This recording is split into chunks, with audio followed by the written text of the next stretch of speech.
Hello, my dear friends. I'm Seema Nagwan. This is video for all competitive exams who are preparing for PGT Commerce like EMRS, DSSB, KVS, and EPS. Depreciation charge under diminishing method. Depreciation charge किया जाता है under diminishing method के। Diminishing method आपका कौन सा होता है? Return down value method, WDV यानी रिटर्न डाउन वैल्यू मेथड। इस मेथड में क्या होता है कि आप हर साल जो आपकी वैल्यू है जो डिमिनिशिंग हो जाती है या रिड्यूस हो जाती है, कम हो जाती है घटकर, उस पर डेप्रिसिएशन लगाते हो। तो depreciation charge increase every year होगा, डिक्रीज होगा, increase in 1 year and decrease in another year, या सेम एवरी ईयर। तो क्या होगा? Decrease every year. सपोज कीजिए 5 लाख की वैल्यू थी आपकी मशीन की, ठीक है। 10% फर्स्ट ईयर आपने डेप्रिसिएशन लगा दिया, तो 50,000 का डेप्रिसिएशन लगाया। अब अगले साल जब डेप्रिसिएशन लगाओगे तो ओरिजिनल वैल्यू 50,000 से घटकर 50,000 यानी 4.5 लाख हो जाएगी। अब इस नई वैल्यू पे आप फिर से 10% डेप्रिसिएशन लगाओगे तो इस बार 45,000। पहली बार ओरिजिनल वैल्यू 5 लाख पे डेप्रिसिएशन लगा तो वैल्यू कितनी आई आपकी? 50,000। इस बार डेप्रिसिएशन नई वैल्यू पे लगाया जो कि घट के 4,50,000 हो गई थी, तो अब डेप्रिसिएशन आया 4,50,000। ठीक है, तो इसका मतलब है पहले डेप्रिसिएशन 50 था, अब 45 हो गया, तो घट गया, जिसको बोलते हैं डिक्रीज एवरी ईयर। अगर मैं कहूँ कि थर्ड ईयर भी आप डेप्रिसिएशन लगा दीजिए, थर्ड ईयर आपकी वैल्यू कितनी रहेगी? 4.5 लाख तो ऑलरेडी वैल्यू है हमारी, जिसमें से 45,000 आपका डेप्रिसिएशन घट जाएगा, 4,05,000 आएगी, और इस पे अब 10% डेप्रिसिएशन लगा दो। इस पे अगर डेप्रिसिएशन लगेगा तो 40,500 लगेगा। ठीक है, जो डेप्रिसिएशन पहले साल 50,000 था वो अब 40,500 हो गया, तो घटता रहेगा, डिक्रीज एवरी ईयर।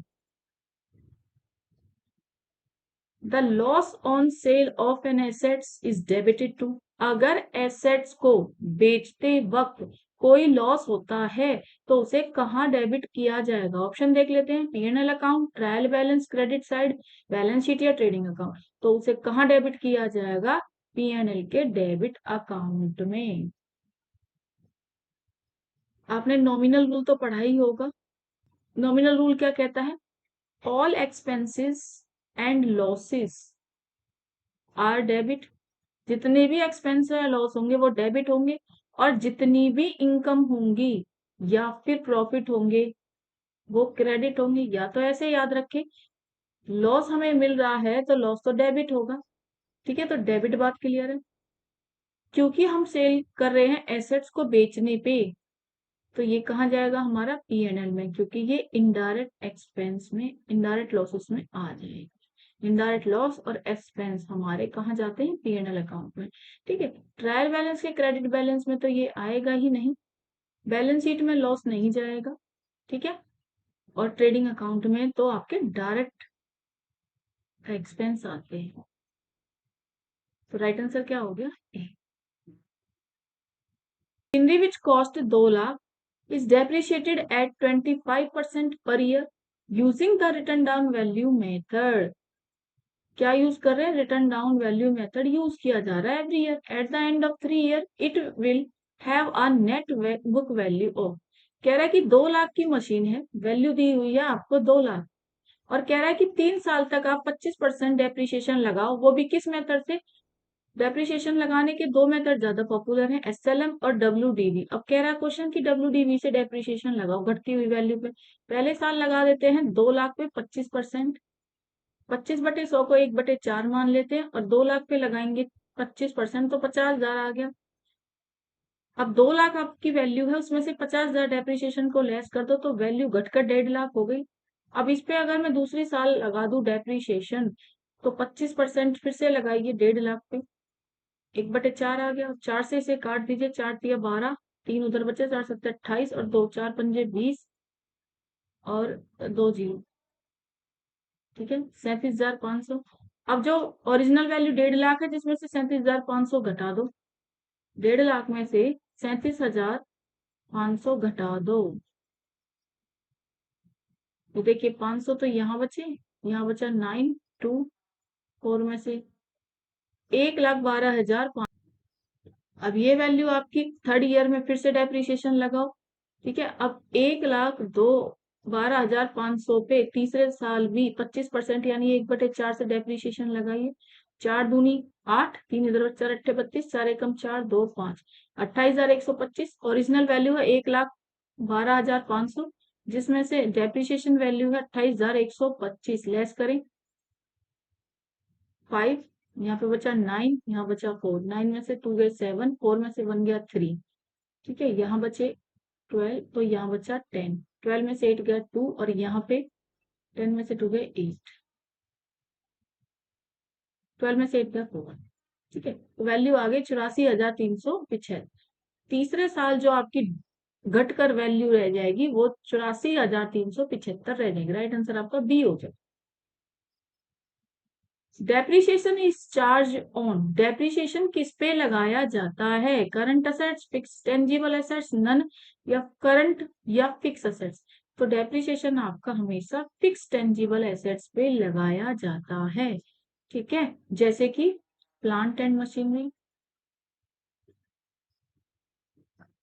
बिल्डिंग। और ये बात याद रखना, लैंड पे नहीं लगाया जाता, लैंड को छोड़कर, क्योंकि लैंड की लगातार वैल्यू इंक्रीज होती है, ये कभी घटती नहीं है, ठीक है। तो बिल्डिंग, प्लांट एंड मशीनरी, इन सब पे लगाया जाता है। ये टेंजिबल असेट्स है। टेंजिबल कौन सी? जिन्हें आप टच कर सकते हो, which can be touch and see, जिन्हें आप देख सकते हो, छू सकते हो, उन्हें टेंजिबल एसेट्स कहते हैं, ठीक है। और फिक्स एसेट्स वो होती हैं जो आपकी लॉन्ग टर्म होती हैं, लंबे टाइम तक चलती रहती हैं। और करंट एसेट्स कौन सी होती है? जो आपकी अकाउंटिंग पीरियड में ही खत्म हो जाएंगी या अकाउंटिंग पीरियड तक ही चलेंगी, जैसे कि स्टॉक, डेटर्स, ठीक है। उधार माल किसी को बेच दे, डेटर 1 साल में पैसे दे जाएगा, स्टॉक 1 साल के अंदर बेचना है, तो ये आपकी सारी क्या है? Current assets. Fix assets, plant machine लिया है, लगातार कई सालों तक यूज करोगे, 10 साल 15 साल, बिल्डिंग भी कई साल यूज होती है, ठीक है। और लैंड को छोड़कर सभी पे डेप्रिसिएशन लगा। राइट आंसर क्या हो जाएगा अभी? The following statement is not appropriate in relation to provision. Provision से रिलेटेड कौन सी स्टेटमेंट सही नहीं है? Provision is charge against profit, profit में से प्रोविजन बनाया जाता है, ये बात तो ठीक ही है। Provision is created for non liability, provision किसी नॉन लायबिलिटी, जिस लायबिलिटी को हम जानते हैं उसके लिए बनाया जाता है। जैसे कि हम कोई बैड डेब्ट्स होने वाले हैं, उसके लिए भी प्रोविजन बनाते हैं, ठीक है। तो हमें पता ही था, तो नॉन लायबिलिटी है जिसके लिए हमने पहले से इंतजाम करके रखा, तो प्रोविजन है। प्रोविजन अगेंस्ट चार्ज प्रॉफिट से ही किया जाता है। या फिर हमने कोई डेप्रिसिएशन है जिसमें एसेट्स की वैल्यू नहीं घटाई, उस डेप्रिसिएशन के लिए प्रोविजन बना के रखा, तो ये भी हम नॉन लायबिलिटी है, पता ही है। Provision is created for strengthening the financial position of the business, क्या प्रोविजन स्ट्रेंथ के लिए, यानी फाइनेंशियल पोजीशन क्या है बिजनेस की, ये जानने के लिए बनाया जाता है। तो ये जानने के लिए तो भाई बैलेंस शीट बनती है आपकी, जिससे कि आपको फाइनेंशियल पोजीशन की बात जाएगी, बैलेंस शीट आपके माइंड में आना चाहिए, ठीक है। Creation of provision satisfied the principle of conservatism, क्या प्रोविजन इसीलिए बनाया जाता है ताकि कंजर्वेटिज्म के प्रिंसिपल को फॉलो किया जाए? तो ये तो बिल्कुल ठीक बात है। कंजर्वेटिज्म, जो आपका कंजर्वेटिज्म कॉन्सेप्ट है, वो क्या कहता है कि होने वाले प्रॉफिट को आप कंसीडर नहीं करोगे, लेकिन लॉसेस को आप कंसीडर करोगे, जिनके लिए आप पहले से प्रोविजन बना के रखते हो, जैसे कि बैड डेब्ट्स हो गए, ठीक है।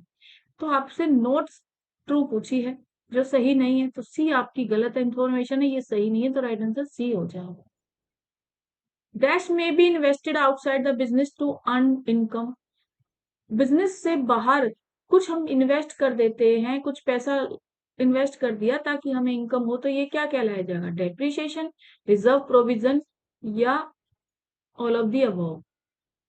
तो देखिए डेप्रिसिएशन तो नहीं हो सकता, क्योंकि डेप्रिसिएशन तो लगातार कब लगाया जाता है? जब फिक्स एसेट्स की वैल्यू को कम किया जाता है, तो ये तो कमी को दर्शा रहा है, ठीक है। और ये बिजनेस के अंदर ही होता है, एसेट्स आपके अंदर है तो इंटरनल हो गया, आउटसाइडर तो होगी नहीं, तो ये तो नहीं हो सकता, ठीक है। प्रोविजन आपका आउटसाइडर नहीं होगा, क्यों? क्योंकि जब प्रोविजन बना रहे हो तो ये भी इंटरनल बना रहे हो, ठीक है। तो ये क्वेश्चन के अकॉर्डिंग नहीं जाएगा।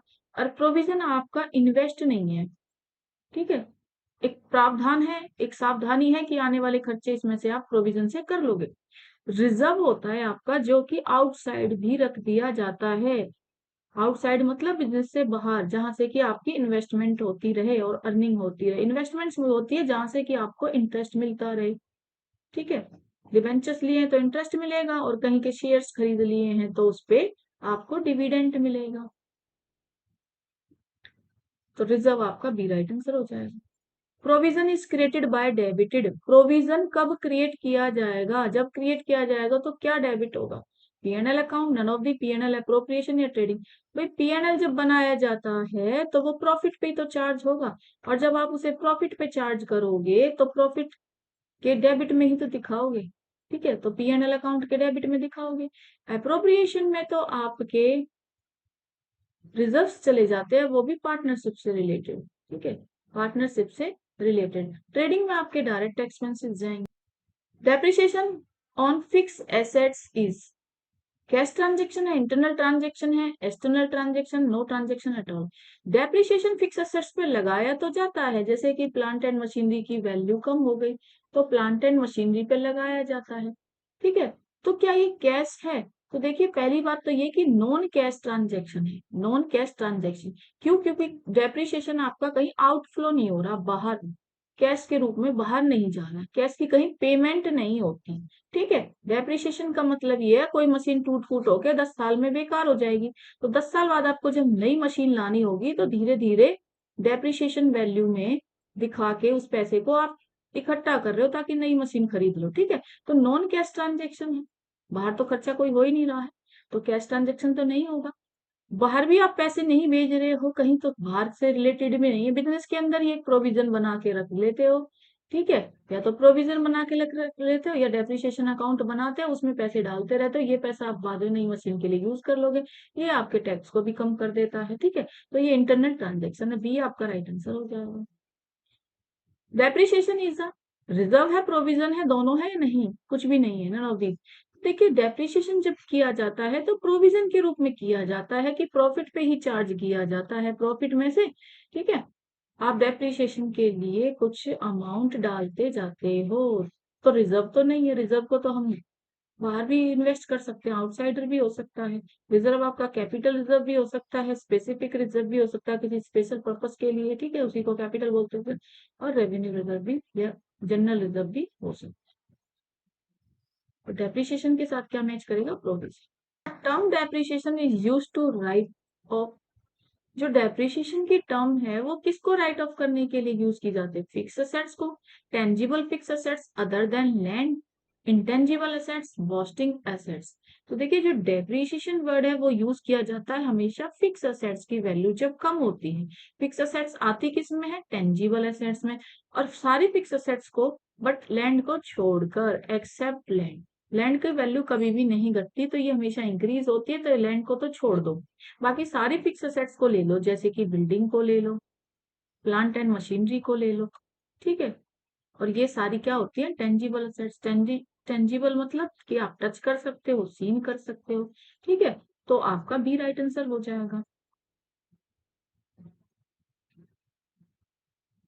इंटेंजिबल में आपकी गुडविल आ जाती या फिर पेटेंट आ जाते, ठीक है, जिसके लिए हम अमोर्टाइजेशन वर्ड यूज करते हैं। अमोर्टाइजेशन, डेप्रिसिएशन वर्ड ही यूज नहीं करते, ठीक है। वास्टिंग असेट्स आपकी जैसे कि नेचुरल, जैसे कि कोई वेल हो गया या माइंस हो गई, ठीक है, जमीन के अंदर से कुछ खोद के निकाल रहे हो या कुएं में से कुछ निकाल रहे हो, जैसे पेट्रोल कहीं से निकाल रहे हो, तो ये तो फिर आपकी डिप्लीशन वर्ड यूज करते हैं हम इनके लिए। डिप्लीशन, डिप्लीशन वर्ड यूज करते हैं, तो इनके लिए भी डेप्रिसिएशन टर्म यूज नहीं करते, ठीक है। फिक्स असेट्स में आप यूज कर सकते हो डेप्रिसिएशन, लेकिन वो कह रहा है कि राइट ऑफ। तो ये दूसरा वर्ड ज्यादा अच्छे से बोल रहा है कि लैंड को छोड़कर बाकी सभी फिक्स असेट्स को आप डेप्रिसिएशन टर्म यूज करते हैं। डिविडेंड इक्वलाइजेशन रिजर्व इज आ। जो डिविडेंड इक्वलाइजेशन रिजर्व होता है वो किस लिए बनाया जाता है? जनरल रिजर्व है, सीक्रेट रिजर्व है, स्पेसिफिक या नन ऑफ दिस। डिविडेंड के लिए अगर आपने डिविडेंड देना है तो प्रॉफिट में से कुछ पार्ट आपने रिजर्व के लिए रख दिया, जिस साल प्रॉफिट नहीं हुए यानी लॉस हो गया तो उस साल आप सभी को डिविडेंड दे दो। डिविडेंड आपको पता होना चाहिए कि शेयर्स पे दिया जाता है। जैसे डिबेंचर्स पे किसी ने पैसे लगाए हैं तो उनको इंटरेस्ट दिया जाता है। सिमिलरली अगर किसी ने शेयर्स खरीदे हैं तो उनको डिविडेंड दिया जाता है। ठीक है, बेसिकली प्रॉफिट का ही कुछ पार्ट है। अब आपने पहले ही स्पेशल पर्पस बता दिया कि जो मैं रिजर्व बना रहा हूँ उसका स्पेशल पर्पस क्या है, डिविडेंड देना। बस मैं इस पैसे को डिविडेंड के लिए यूज करूंगा, तो ये स्पेसिफिक रिजर्व है। ठीक है, वैसे डिविडेंड आप देना चाहो तो किसी भी रिजर्व से दे सकते हो। ठीक है, लेकिन आपने स्पेशल यहाँ पे बोल दिया कि इस रिजर्व को मैं सिर्फ और सिर्फ डिविडेंड देने के लिए ही यूज कर रहा हूँ, तो स्पेसिफिक। सीक्रेट रिजर्व आपका कब होता है, जब आप डेप्रिसिएशन की वैल्यू ज्यादा दिखा देते हो। ठीक है, नेचुरल डेप्रिसिएशन जितना है, सपोज के 10% है तो आप 25% डेप्रिसिएशन जानबूझ के लगा रहे हो। ठीक है, और एक सीक्रेट रिजर्व क्रिएट कर रहे हो। जनरल रिजर्व में तो आप उस पैसे को किसी में भी यूज कर सकते हो। ठीक है, रेवेन्यू पर्पज के लिए बनाया जाता है, अकाउंटिंग पीरियड के लिए बनाया जाता है। एक साल में आपको जो भी खर्चे करने जनरल रिजर्व में से कर लोगे जब आपके पास पैसे नहीं।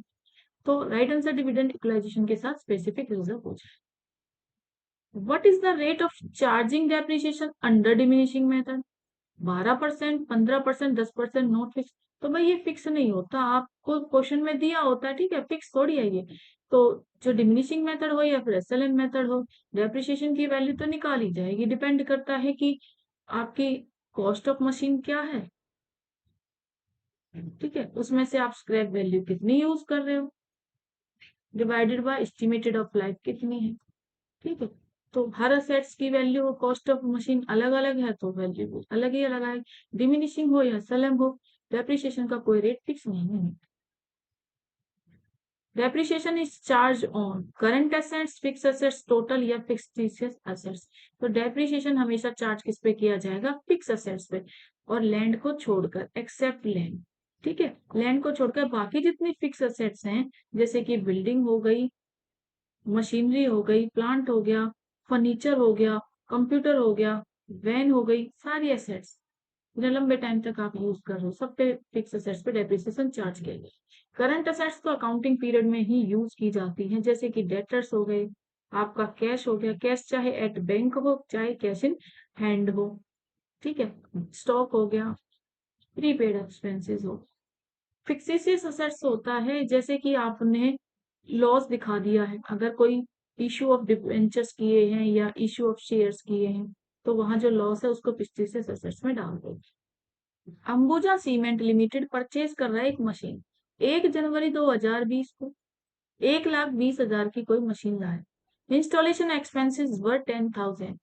ठीक है, तुरंत इंस्टॉलेशन चार्जेस, अगर उस मशीन को सेट करने में कुछ खर्चा होता है तो उन्हें भी मशीन की कॉस्ट में जोड़ दिया जाता है। 1 लाख की मशीन है और 10,000 रुपए ये जोड़ रहा है इंस्टॉलेशन चार्जेस से। कॉस्ट ऑफ मशीन कितनी हो जाएगी, कॉस्ट ऑफ मशीन हो गई आपकी 1,30,000। और कह रहा है it's residual value, residual value होती है स्क्रैप वैल्यू जो कबाड़े में जाएगी आफ्टर 10 ईयर। 10 साल के बाद अगर आपको कुछ मिलेगा उसे बेच के 5,000, तो फिर उसको तो कॉस्ट में नहीं दिखाओगे, वो तो मिलेगा। तो एक्चुअल वैल्यू तो आपकी 1,25,000 हो गई। अब कह रहा है ऑन 1 मार्च 2020 को ही एक्सपेंस के its repair were incurred to the extent 2000। Machine ली है आपने जनवरी, अगर जनवरी में ही ये रिपेयर किए होते आपने 1 तारीख को ही, तब तो मैं इसे मशीन की कॉस्ट में यही ऐड कर देती। बट क्योंकि ये बाद में किए हैं तो ये आपके रिपेयर्स किस में चले जाएंगे, रेवेन्यू एक्सपेंडिचर में। इन्हें मशीन की कीमत में नहीं जोड़ोगे, इनके रिपेयर अकाउंट में डाल दोगे रेवेन्यू एक्सपेंडिचर।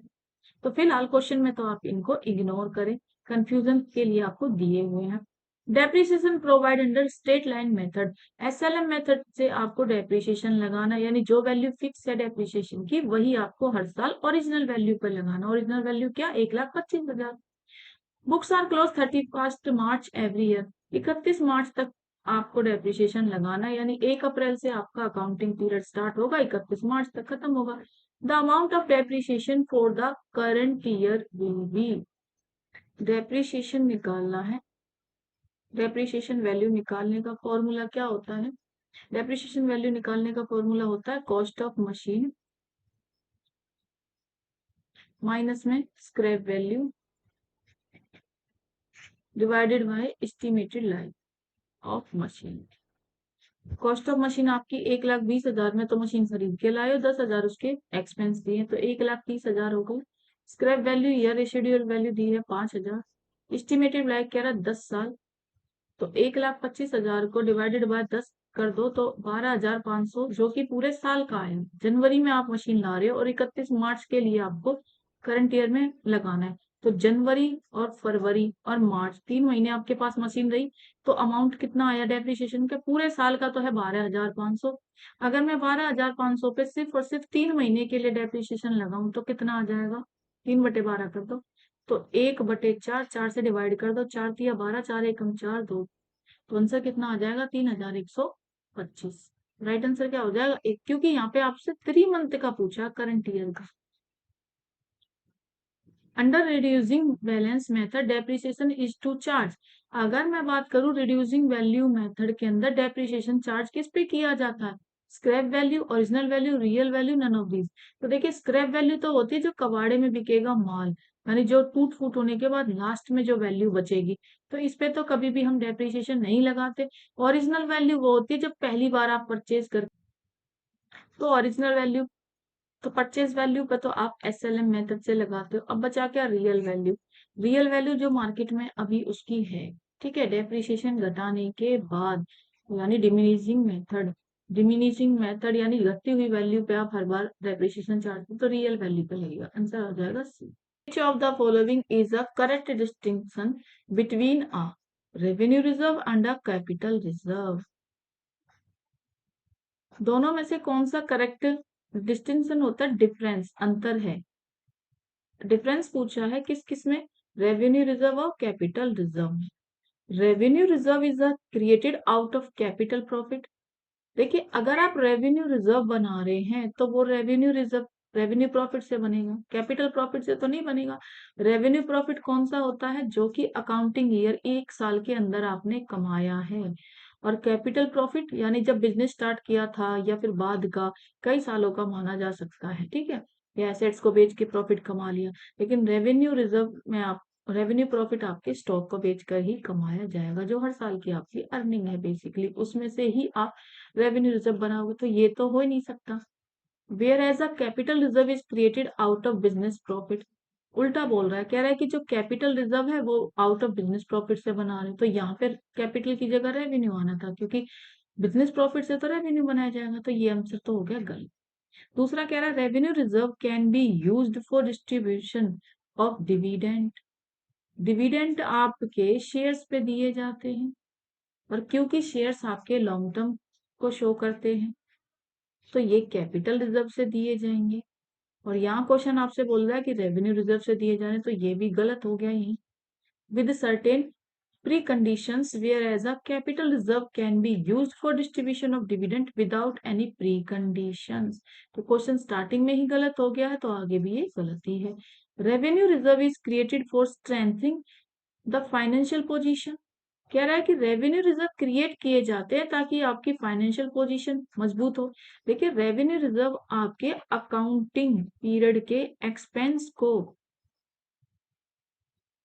कवर अप करने के लिए या फुलफिल करने के लिए बनाए जाते हैं, ठीक है। फाइनेंशियल पोजीशन के लिए तो आपकी बैलेंस शीट शो हो रही है। Where as capital reserve is created for meeting capital losses और to be used for purpose specific specified for the company. बाकी लाइन तो ठीक है, लेकिन स्टार्टिंग में ही गलत होने की वजह से यहाँ गलत हो गई। बाद में ये लाइनें ठीक बता रहे हैं, लेकिन स्टार्टिंग में गलत है तो गलत ही मानोगे। There is no disting between revenue reserve and capital reserve. Question कह रहा है कि यहाँ पे कोई भी डिफरेंस नहीं होता रेवेन्यू रिजर्व या कैपिटल रिजर्व में। क्वेश्चन की बात करूं तो तीनों में से कोई भी डिफरेंस को शो नहीं कर रहा है, तो राइट आंसर डी हो जाए। The WDV of an assets after 3 years of depreciation on reducing balance method 15% per annum on 49,130।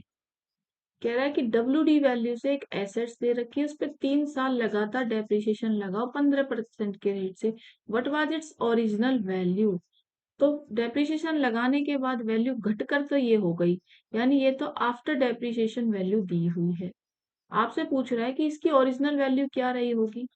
अगर मैं 3 साल पहले की पूछ रहा है यानी बिफोर, ठीक है, अभी आपको आफ्टर डेप्रिसिएशन वैल्यू दी है और पूछ रहा है कि पहले की वैल्यू क्या रही होगी। पहले की वैल्यू, तो देखिए कैसे करोगे। वैल्यू पहले साल की देखी जाए, तो इस पे आपने डेप्रिसिएशन 15% लगाया, 100 में से 15% डेप्रिसिएशन लगाया, तो रिमेनिंग हो गई 85। 85 बाय 100, इस वैल्यू को रिवर्स कर दो ताकि ओरिजिनल वैल्यू मिल जाए। तो 100 को आप ऊपर रख दो, 85 को नीचे रख दो, वैल्यू काट दो। 5 से काट देते हैं हम।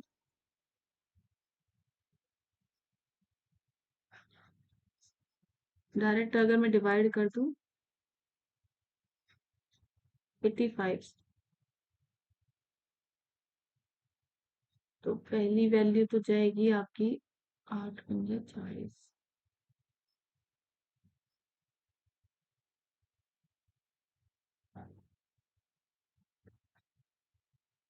तो बच्चे 25, 2 पहली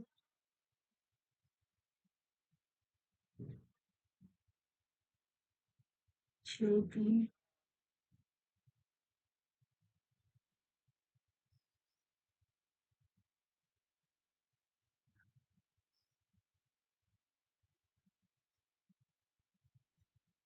7×5 35, 3 7 8 56, 3 59, 13 में से 8, यहाँ बचे 5, 15, 15 में से 9 गए 6, और यहाँ बचा 0। अब इसे 8 से करके देख लेते हैं। अब इसे 8 से करके देख लेते हैं। 8×40, 8×4 64, 64, ये हो गया। तो वैल्यू आ गई आपकी 578। अगर इसे मैं डायरेक्ट काट दूं तो 578 और 2 0 ये लगा दो, तो ओरिजिनल वैल्यू आ गई आपकी पहले साल की। ठीक है, अब दूसरे साल की फिर से निकालेंगे 85 इंटू 100। ठीक है, 85 से फिर से इसे काटोगे, अगर आप 85 से फिर से काट लो दूसरी वैल्यू को,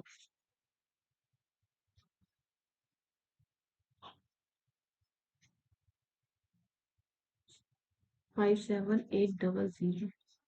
85 से काटते हैं, 6 पे काटते हैं, 6×5 = 30, 3 कैरी, 6 43 और 3 51। लेस करके देखो, 8 का 8 6, यहाँ से उतारा 0। ठीक है, अब ये कट जाएगा सीधा 8 पे। 8×5 = 40, 4 कैरी, 8 8 64 और 4 68।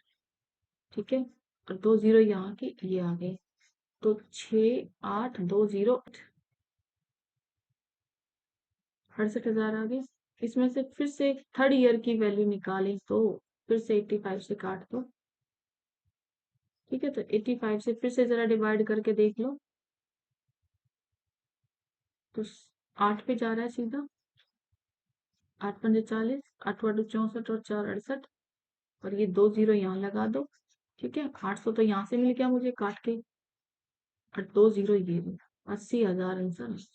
राइट आंसर क्या है? B. A machine is purchased on 1st April 2018, 80,000 के लिए। एक्सपेंस के इंस्टॉलेशन 20,000, इंस्टॉलेशन एक्सपेंस को ऐड कर लो, 80,000 है और 20,000 इंस्टॉलेशन, तो 1 लाख की हो गई आपकी कॉस्ट। रेजिडुअल वैल्यू है एंड ऑफ एक्सपेंसेस यूजफुल की है 4 साल, और एस्टिमेट कर रहा है 10,000। स्क्रैप वैल्यू को लेस कर दो, तो वैल्यू बची मशीन की 90,000। ठीक है, और कह रहा मशीन को 4 साल यूज किया जा रहा है, एस्टिमेटेड लाइफ से डिवाइड कर दो, तो आपकी एनुअल डेप्रिसिएशन वैल्यू निकल जाएगी। 4 से डिवाइड करो, 4 दूनी 8, एक बचा कैरी, 4 दूनी 8 और 1, 22,500 का डेप्रिसिएशन आएगा स्ट्रेट लाइन मेथड से। ठीक है, 2019। At the end of the year depreciation account is transfer to.